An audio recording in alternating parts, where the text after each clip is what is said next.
Pirmą kvalifikaciją buvau 7, paskui kitą dieną pirmam važiavime 15, o antrame 12. Bet man atrodo, čia pirmas dabar tokias varžybas, tai čia kaip ir pradžia nieko tokia dar. Man atrodo, važiuosit į kitą etapą taip pat, kiek žinau. Dabar kur čia bus, gal gali pasakyti?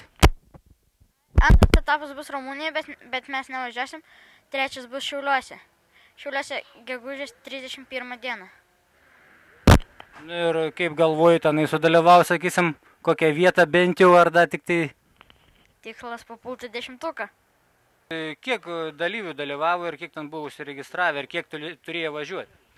Turėjau važiuoti, tai nežinau kiek. Kiek startė būna dalyvių? Startą tilpa 40, o tenai buvo 53 ir buvo 2 grupės, A ir B. Ir iš A 20 pateko į finalą, iš B irgi 20. Tai startą stovėjo iš viso 40. Tai tu, aš taip suprantu, kokioj grupėje buvai? A. Aukščiausiai pačioje, ne? Jau viskas aišku. O sakyk, iš kur dalyviai buvo suvažiavę visi? Iš visos Europos. Iš visų šalių Europos. O sakyk, kiek mūsų lietuvaičių dalyvavo? 2, tai aš ir už 85 kubinius centimetrus važiuojantis Arminas Jasikonis. Ačiū Jums, viso gero.